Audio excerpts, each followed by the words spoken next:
Welcome to episode 93 of Teh Tarik with Walid. As you can see, I'm in a fancy office. We are at RSIS together with Dr. Leong Chan-Hoong. Thank you so much, Chan-Hoong, for agreeing to do this. And we will be discussing colonialism and history in general. Oh, sorry, I'm using just to see because there's nobody else to help me today, so I'm trying to see if the sound is okay. So we want to discuss not just colonialism but the study of history, because that was what your article was about, right? So maybe let's get to it. So Chan-Hoong, so it was published in CNA. You have written many pieces. So what was the thrust of that article? Because it could seem like it's a defense of colonialism, for instance, right? So how would you describe your own article in your own words? Well, maybe it'll be helpful to backtrack a little bit and talk about what happened and how we interpret those events. And I think there was a bit of a controversy or a bit of hoo-ha, a few months ago when M Parks put up the new another Raffles statue, right, in the parks, right? And I think some of the feedback from the public was, are we kind of celebrating colonialism? Right? Why do we even need to have all these statues and all these historical figures that were, from a long time ago, right? And is it about time that we should consider removing that? And I felt kind of motivated to kind of chime in with a slightly different perspective. Perhaps readers can think about, all these very overlapping, complex, and deep issues, right? Because I don't think all of that has any simple answer. And long story short, essentially, I think when we look at our history as a country, as a global city-state, I think it's important that we look at it historically and to consider some of the different drivers, right, and different constraints that we face. And when we have any symbols, right, whether it's a statue or it's about a particular person's participation or contribution, right, or being part of Singapore historical legacy, I think we got to look at it more critically, right, understanding the context of the era and where we are today, and how we should interpret those commemorative symbols, right, that we see today. Okay, so should we remove, in your opinion, those statues, or how should we think of those statues? Because they are colonial powers, right, or colonial figures. So how should we interpret them today? Right. I think we got to see them in the historical context as it is. And essentially, they became a part of Singapore history, right? Now, some would argue that, they have done a lot of harm. They have been, impose a lot of injustice, right, to Singapore, the people here and all of that. I think those are issues that rightly there were questions about how the British government and through some of the policies, right, kind of divided the community. But then again, whether you see no matter how you look at it, I mean, they are still a part of Singapore's history. I think that's my point number one. Right. And the second point is that I think we should also recognize that among all of these figures, some of them controversial, there are certainly those that may have made an impact, right, or a positive contribution, right, to Singapore, right, for the Singapore that we are today.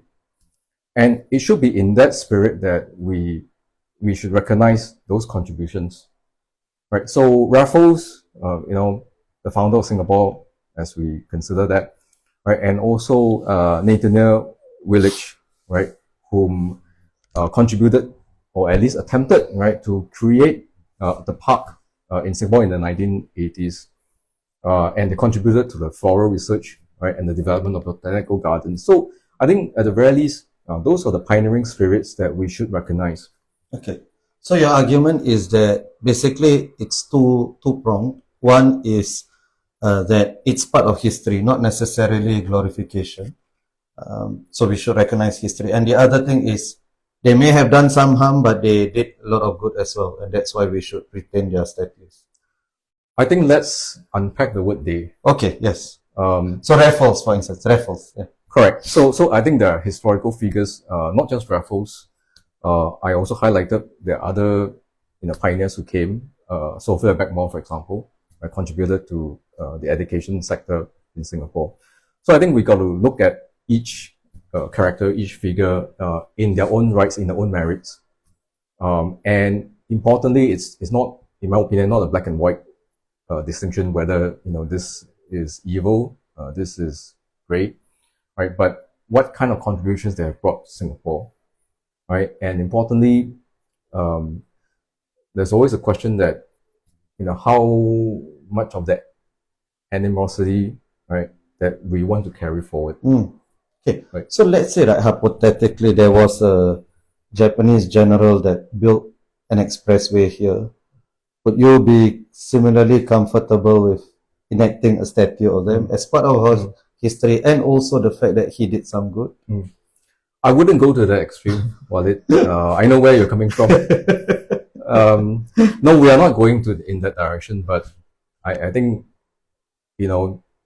it's a part of Singapore's history, right? The Japanese invasion and the harm that it's done to Singapore, right? And we recognize that we're not celebrating that, we're not commemorating that, but I don't think it's fair to pitch that on Stanford Raffles. Why not? And some Since other the motivations were the same, right? It was colonialism and exploitation, right? It's just that one had some side effects that were good for Singapore, more side effects that were good. But isn't the intent of Raffles from the start to colonize and exploit? Wasn't the intent? Well, you could say that he was motivated, right? And he was given a task, right, to expand the British Empire. But then again, if you find the character to be so controversial, why is it that today, apart from the statue, you have an MRT station named after him, you have the best school, some would say, named after him, you have a tower that names after him, a shopping mall that names after him. So why did we not, get upset with that? Yeah, and I guess, I do think, isn't that also something that we should relook at? What is our best educational institution?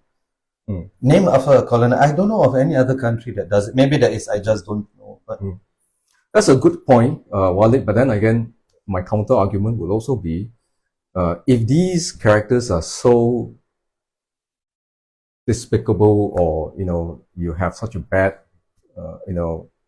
regard for them, why are we Singaporeans still so obsessed with getting scholarships, like the Rose Scholarships, for instance? Rose Scholarship was founded by Cecil Roe, right, who is a British imperialist.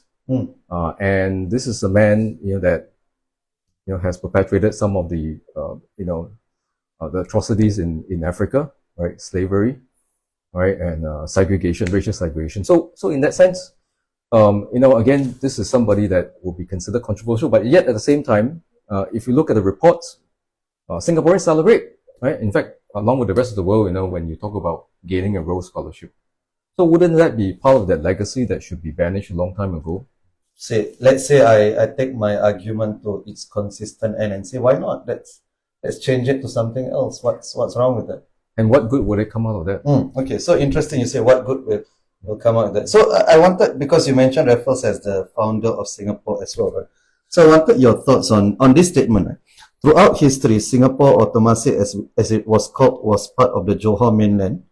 Raffles contrived to separate Singapore politically by settling with the Temenggung of Johor. Do you agree with that statement? To be honest, Walid, I'm not a scholar in history. So I have the right to say no. I am not sure. Okay, yes. So that was by Lee Kuan Yew actually in 1960, as he was selling the idea of merger to the Singapore population. So it was quite clear that Raffles didn't have good intentions at heart, right? He contrived to separate Singapore. He did a backdoor deal. And are you familiar with Hussein Alatas's work on this? Raffles schemer or reformer, and in that book, not really, but yeah, I think so. That book was, he did an expose of Raffles, right? And so I guess my question is, you asked me, which is I think a fair question. What's the point of talking about this? Arun mentioned that because Malay and Indian laborers were So this is a comment Mm. where they suffered disproportionately from this. So Mm. when we glorify these people, aren't we not acknowledging the historical atrocities, let's say, that came from from British rule, for instance? Mm. I don't think we have ever shy away from discussing or debating or highlighting the atrocities or the not so good things from the colonial government, right?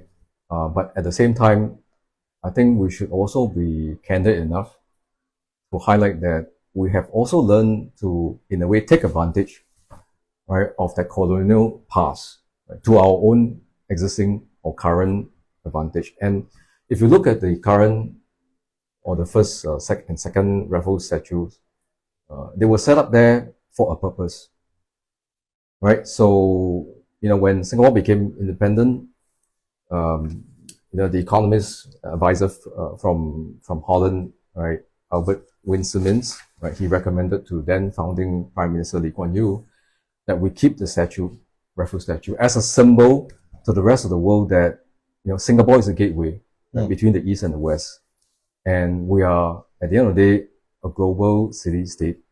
Right? We rely on trade, and we are independent. We are there, right, and we are the North.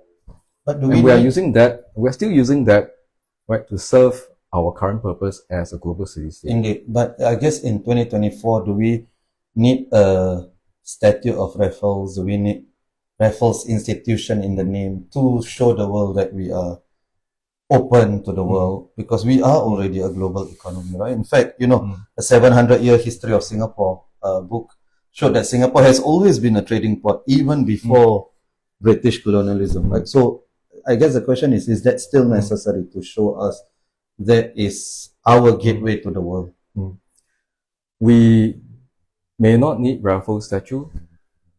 In fact, we can have many, many more statues. But the point is, it doesn't mean that you have to remove the statue. You have to remove Raffles in order to show the rest of the world that we are Asian or we are different.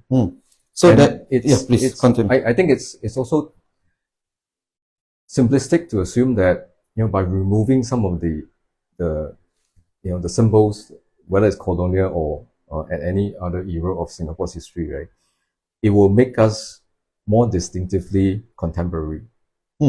And to me, identity is not a zero sum. It's always layering. It's always additional. You don't have to subtract in order to be different. Right. So, but we are sitting in S. Rajaratnam School of International Studies, right? We are not sitting in William Farquhar School of International Studies. So obviously there is value in valorizing our own, right? Would you disagree with that instead of other people? I wouldn't disagree with that, but at the same time, nobody will stop us, right? If you want to establish yet another school, named after one of the founders, right, whether it's British or otherwise, if there's funding, if there's an interest, if there is that, the capacity to develop that, right? And so, we don't have to. It doesn't have to be either one or the other. It can be both, where resources permit. So I guess to answer your question, a few people, I'm reading out the comments from Yao Tong, basically saying that we have not had a reckoning with British colonialism. Yao Tong is a historian. Iza says that why do we continue to celebrate Raffles by using his name? That's a question a lot of us ask. There really isn't a need to name colonial thinkers. Anwar said, why always Raffles? Singapore's history syllabus seems to start with British colonization. Don't you think that is the fundamental problem, that our starting point is 1819 instead of the rich history that Singapore had prior to Raffles coming? It's an interesting point. I have to acknowledge that I'm not a history scholar. I'm a psychologist by training. But from what I do understand, yes, indeed, there might be some development before 1819, before Raffles, landed. And the question is always, where should be the starting point, right? Is it pre-Raffles? Is it 1819 or is it 1965? Right?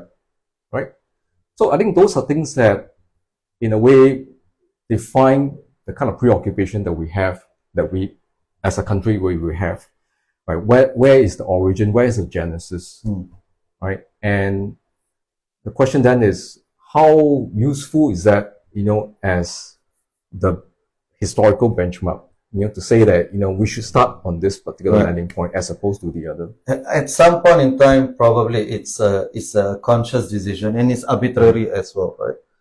But there is some level of thinking behind that arbitrary decision, right? Why we chose 1819 or Sang Nila Utama, or when do we start the clock? So Arun asks, in your mind, who is the audience for the statues? Singaporeans or foreign investors? I would say it's both. I don't see, again, that we should take a binary lens. What the statue, who is it for? It doesn't mean that if you're a tourist, you cannot use the park. And likewise, it doesn't mean that Singaporeans should be detached from using the garden. And really, in my opinion, that really is the issue, of the whole discussion. And that is this a zero sum? Is this a binary? Right? Should there be a value attached to either end of the spectrum? And my response to that is, I don't think we should be that insecure. And going back to the earlier point about where should be the starting point of Singapore, I think the more important question is, what have we learned from the journey, as opposed to whether it's a starting point or it's an end point or the intermittent points. Isn't it more insecure to have a colonizer statue and a colonizer's name on our best institutions? That seems like insecurity to me. That seems like colonial hangover, right? Isn't it more secure to say, no, we have our own journey, we are going to name it after locals and so on? Well, Walid, we never had a discussion in the last 60 years, have we? Right. So that's very interesting, So I wanted, since you mentioned that, right? So I wanted to ask what you feel about this statement. So I'm quoting, when I was growing up in modern Singapore, my own teachers dismissed my community as being lazy and unable to study hard. That is the burden of history that my community carries. It is unjust and unfair. If we are to commemorate the bicentennial, we must also recognize the less savory aspects of it, practices and ideas designed to meet the needs and maximize the profits of the empire at the expense of the indigenous population. This was said in 2019. Do you agree with this? I may get some of the details inaccurate, so correct me, please. I remember there was a time when the Chinese and the Japanese, they have always been they have always locked horns with one another for a long time, but there was a time, when founding Prime Minister Lee Kuan Yew was still with us, and he was asked to comment on, how should Japan or China, react, to that amorosity, and why, is the historical hangover. And I thought he gave a fantastic answer to the reporter's question, and he said, how long do you want that enmity to carry on to the next generation and the generation after that? And I thought that was a very, very fantastic response to that, because I don't think when we look back, in the journey that we have come so far, right? And clearly there will be periods where we will feel uncomfortable. We feel that there might be some degree of injustice done to different communities. And much as we learn from those experiences and remind ourselves that, we got to be mindful, what are some of the takeaways, the lessons that we should not repeat. The question is how much of that you want to bring forward to the next generation, right? And shape the way you look at people from a different background. Interesting. So I'm glad you brought that up, because, by the way, that was said by Professor Yaacob Ibrahim in Parliament in 2019. Professor Yaacob Ibrahim was the Minister of Muslim Affairs. When he said this, he had stepped down from that position, but he was still a parliamentarian.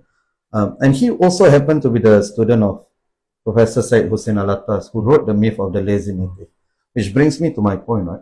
What if a legacy of British colonialism is carried on, but by minorities, through minorities, especially the Malays? Because, when, the idea of the lazy Malay, for instance, that was very much a British invention. And maybe, is that the reason you think that, because you said we haven't had a conversation on this, but we have had. Professor Yaakob mentioned it, Professor Syed Hussein Alatas mentioned it, but maybe it was in minority circles rather than at national. And maybe, do you think that's the disconnect where we have not had a proper reckoning about the effects of colonialism because it affected different ethnic groups differently? Do you think that's a possibility? Well, has it affected different groups differently? Probably yes, right? And if you look at the current CMIO structure, in a way, it's a legacy of the British colonial government, right? But is it fair to say that we have not attempted to revisit the classification? I think the answer is no. I think from time to time, we look at it and we say, do we need to tweak this, right? Do we need to remove it altogether? If not, how can we do it better so that it remains relevant, right? So I think at the very least, those are some of the attempts that, where periodically we revisit and see, well, does it still make sense, to have a racial lens and classification? But going back to your earlier point, personally, yes, I think, that whole framework kind of set up to differentiate. And by differentiating, by default, you will end up, with some groups feeling marginalized. But I think the important lesson from that is, what have we learned from that journey, right? Are there certain processes that may be still relevant, right, that we can fine-tune, that we can make sure that we do not marginalize any particular group moving forward? Right. So, could one of the lessons that we have learned from the journey be that we do not need to glorify our colonizers because having a statue is different from putting in history factually, right? Having a statue means there is value we attach to that person, right? I mean, you and I are not going to get statues at NTU, right?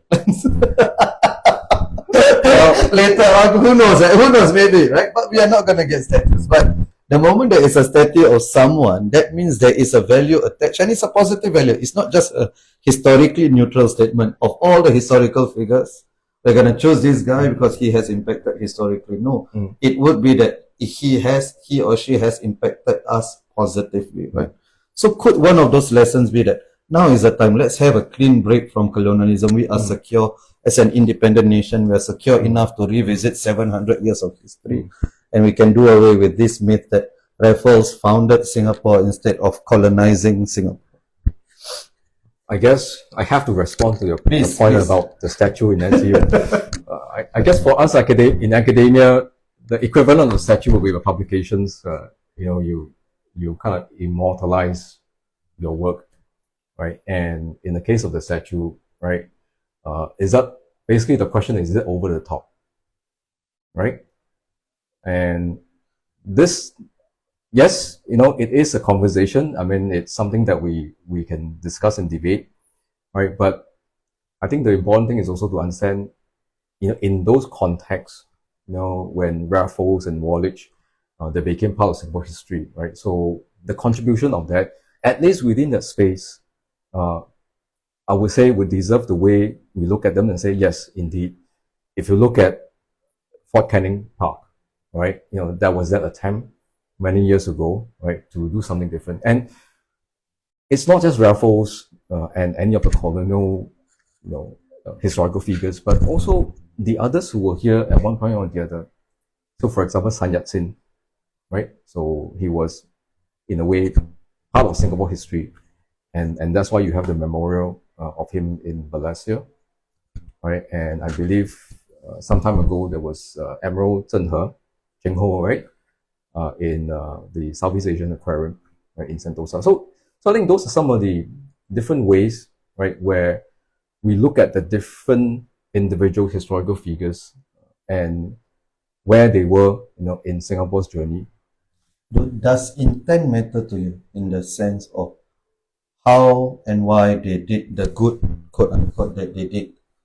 Because if I were doing good because I came from that environment and I wanted the betterment of my countryman, countrywoman, surely that has a different value to it than somebody who whose intent is to subjugate a population. In the process, inadvertently, there was some benefit that a rising tide lifts all boats, and that rising tide did affect Singaporeans. But the intent of that person ultimately was subjugation, right?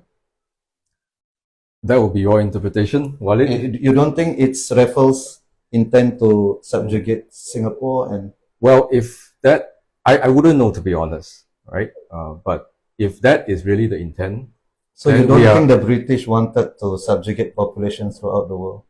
maybe yes, maybe no, I'm not sure. But the fact is that we have reverted to Raffles for as long as we existed As an independent nation. as an independent nation. Because as I read to you in that statement does seem to be a bit more critical of Raffles, right? That was 1960, right? So it's a conscious political choice to choose Raffles as the founder. I mean, Rajaratnam has said it, that was sort of a neutral point, right, for different races. But I guess as we uncover more historical facts, we realize that, you know, Singapore has existed for the longest time. And I mean, I'm intrigued that you don't think that colonialism was at its core about subjugating local populations. I wouldn't say it doesn't have the subjugation element, but at the same time, I think history is a complex, interwoven universe that it's almost impossible to unpack this.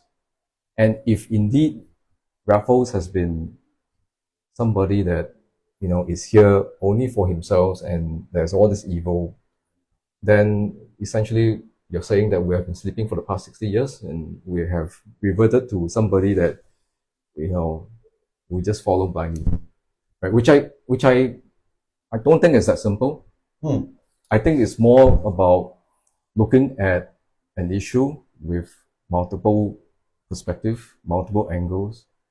And of course, there will be one camp, one spectrum of the people who say that if it had not been, in a way, the British, you know, we may have become something else. Another small sleeping village.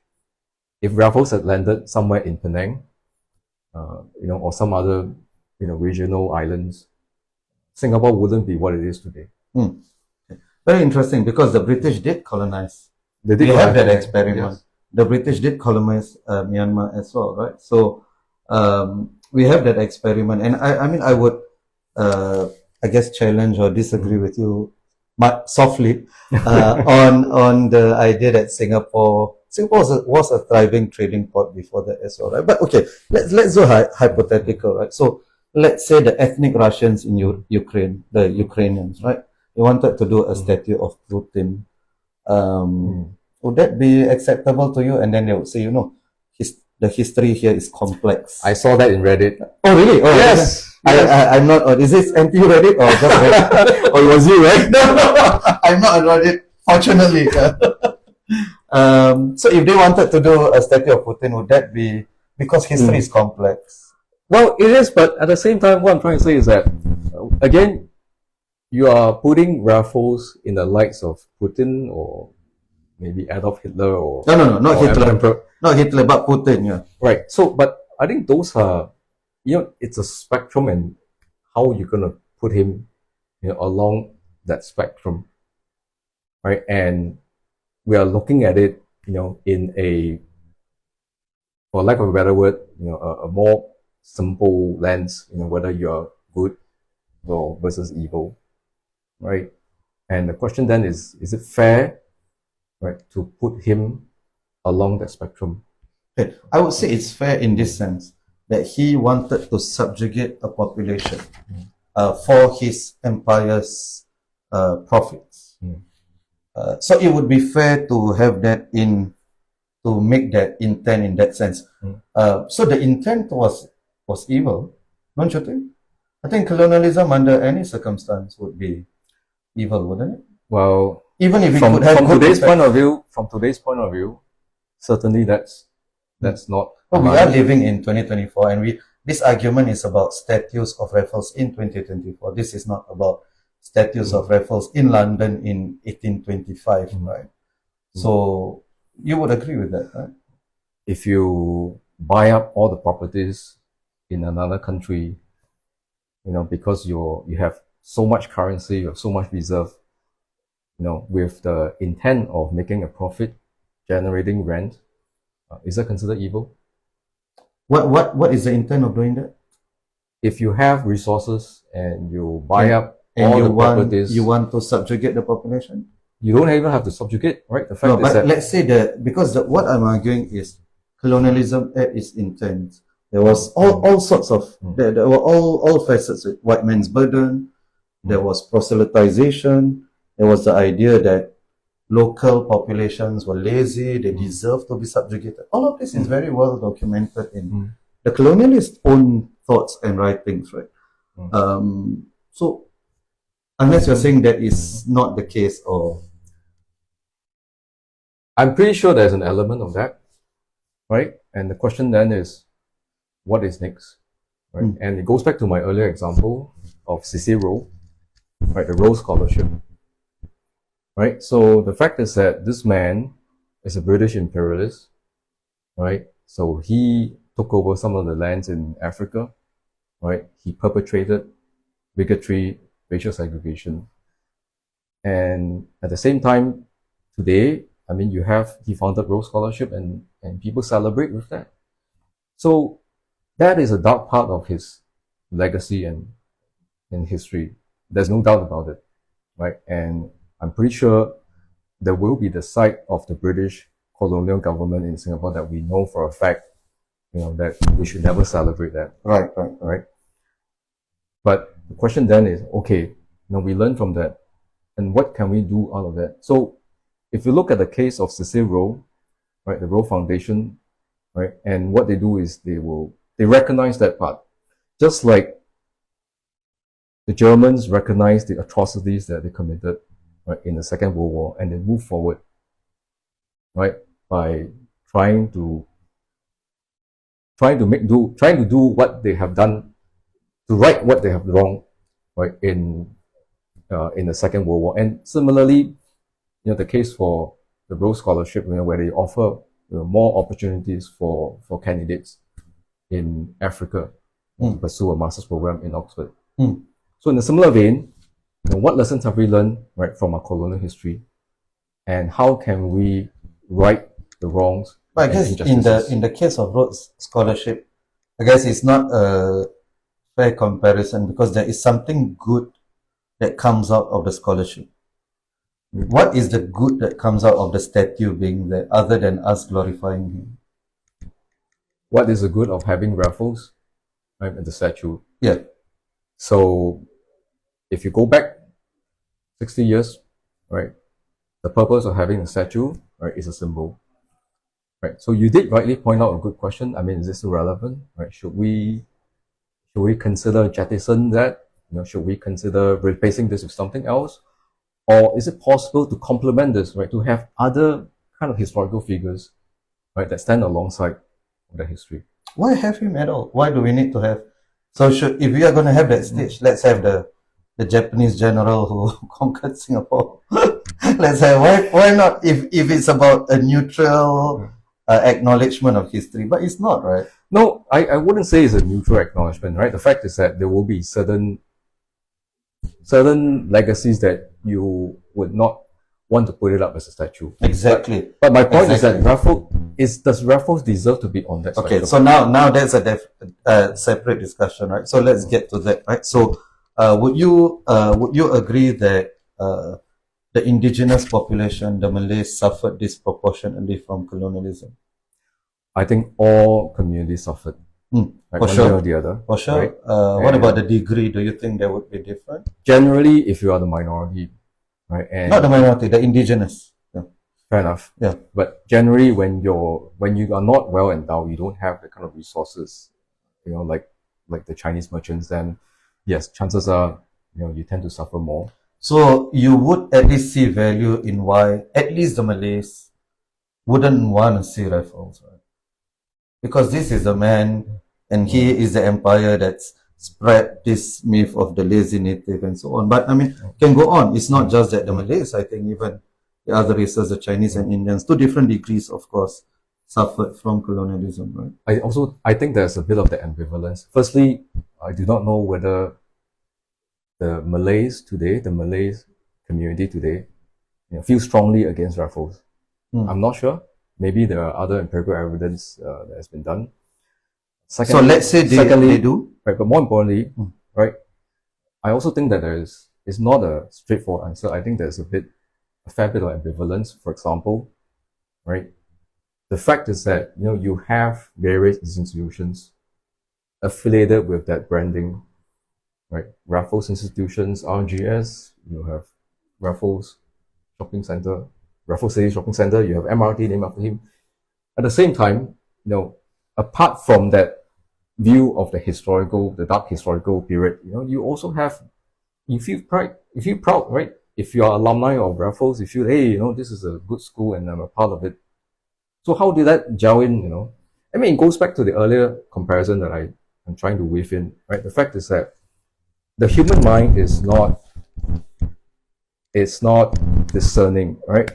There is a self-serving bias, right? In that if you see the benefit of being associated with a certain statue, symbol, heritage, you feel proud about it. Sure, but at the same time, you are you a also scholar, right? You are not, so you are advocating something, right? So I guess it's fair for me to ask you on your opinion, not just that if somebody sees it, then they'll be self-serving, right? But you are advocating a particular position, right? So why not, if it's about historical memory, why not consign his statue to the museum? Whoever wants to see, go ahead and see it. See this as part of our history.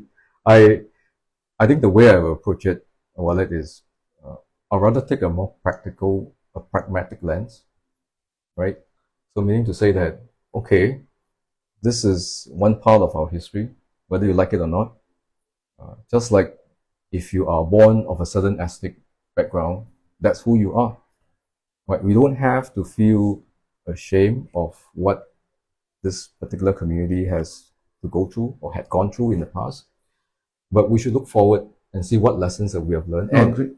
But looking forward also means being honest with the past, right?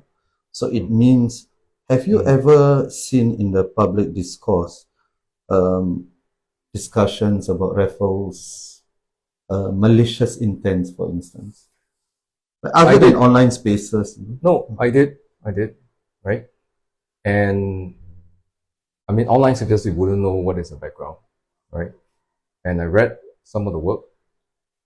But then again, there are also other pieces of work where we highlighted some of the contributions of what he has done or what we would not have, right, had it not been the British development, right, in Singapore. Right. So again, this is not to celebrate colonialism, right, or to highlight the achievements, because at the end of the day, if you look at it relatively speaking, we have done a lot more without the British, right? It's not the whole point is that we're not here, or at least I'm not here to take the position that this is bad, this is evil, because, they have all of that, and it's 100% malicious intention, right?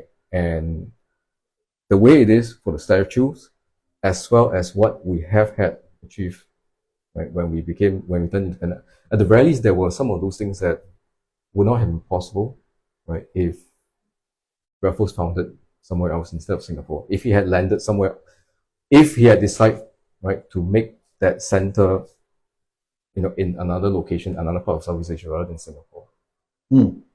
As I said, I mean, the British did colonize other parts of the world, and yes, it didn't happen, right? So maybe Singapore did have innate advantages that people could have taken advantage of anyway, right? But I wanted to go back to Professor Yaakov's statement, right? So do you think we should recognize the less savory aspects of the empire at the expense of the indigenous population? So I guess if you could do this article again, right, would you include that, for instance, to have a more nuanced and pragmatic approach. Because I mean, it's a low- pragmatism, I'm also being pragmatic, right? By saying I don't want Raffles statue.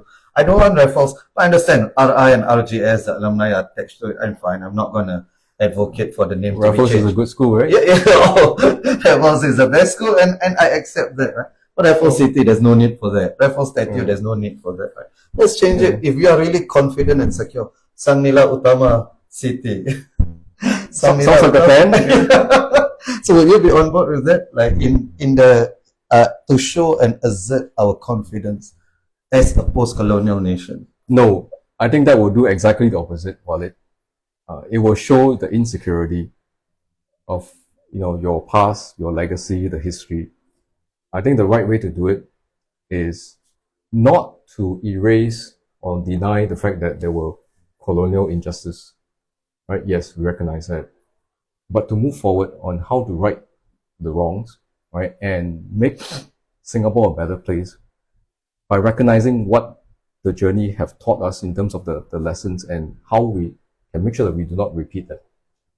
You can see why someone can make the exact same argument about the Japanese occupation and statues of, right? I mean, just recognize that. Let's have a statue of them because that was it was only 3 years, but it was an important formative 3 years of our history because that showed that we should and could be independent because the British couldn't save us. You keep going back to that, huh? Yeah. Because I don't think the argument would not apply in that case, right? You think? Well, Why wouldn't it apply actually? no, I think it's a bit different, right? And the reason being, you're trying to take a comparison where this is the worst possible, right? So it's almost like you compare every prime ministers or presidents with using Hitler, as No. as the I'm comparing every colonizer with a colonizer. Right? It seems like a fair comparison to me. I think the Japanese invasion is more than a colonizer, and they're here basically to take over the rest of the world. Right? Not that the British. Yeah, the British Empire was so wide that the sun never set upon it. That's even worse than the Japanese. Well, yes, to some extent, but I don't think they have committed. I mean, again, I have to caveat, I'm not a history scholar, but I don't think the kind of atrocities that they've committed is In Singapore or throughout the world? In Singapore, at least. In Singapore, right? Right. But throughout the world, the British Empire was responsible for some of the most evil things. Well, right? if you look at the historical record, it does look like the case. But again, going back to the point of your comparison, if you look at what the Japanese did, the Suqing massacre, did we have something like that, a comparable, from the British? I don't think so. I may be wrong. I'm not a historian. So it is on that note that I don't think it's a fair comparison. Okay. So, but you acknowledge that there were some atrocities. I mean, of course. Yeah. I mean, that part, like I said, is not neutral. So, okay. Yeah. So for you, the main difference between the Japanese and British is the level of the atrocities were not comparable. I think it's a different universe of atrocities. Okay. So your argument basically would only apply to Singapore. In no other British, maybe Malaysia, but in Myanmar, they shouldn't have statues of the British because British colonialism in Burma was brutal. People were killed. British colonialism in Africa, British colonialism in the Middle East, extremely brutal. All of them came from the same source of white man's burden, right? You have to ask the Myanmar people, the Middle Eastern nationals, how they feel about British colonialism. I don't know of any other country, and maybe you know this, as in it's a genuine, I don't know, that they are having arguments about having their colonizers statues. I don't know of any other country that's having that discussion. We can find out from the audience. Yeah, so maybe other people have that. Yeah, so I'm saying your argument would be specific to Singapore because you think British colonialism wasn't brutal in Singapore. Short answer is yes. But I think, Walid, you do recognize that these words have different meaning right? When you say something is brutal, right? So I think we got to look at the historical facts and to judge for ourselves, how do you gauge that, right? I mean, in a similar vein, you could be looking at the policies that we have today. I mean, is that draconian? Is that authoritarian? Is that brutal? Right? You have different policies that you put in place today, right? No, let's not go there. Let's not go there, right? There's another hour. Okay. So final word from you, right? Because I mean I've known Chan-Hoong for a while, and I know he's a good guy, right? So when I read this, I was a bit, of course we disagree, but I know at your intent is that is good that you want for the country, right? So maybe just what is it that you wish to achieve for us as a population moving forward? Even though we disagree on this, what is it that you achieve? And I think maybe there is some meeting point there, right? In terms of what we want for the country moving forward.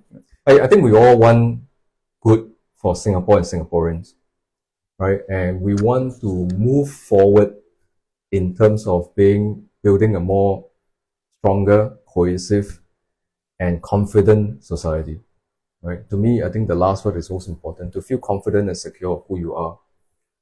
And to me, the way to do it may be not to disregard or ignore what the past, right? But to learn from there and try to build that vision, right? The common vision that we all have, and understanding the lessons that we have, that we can learn, like whether it's statue or other symbols or other historical journeys, right? And forge ahead with that shared vision.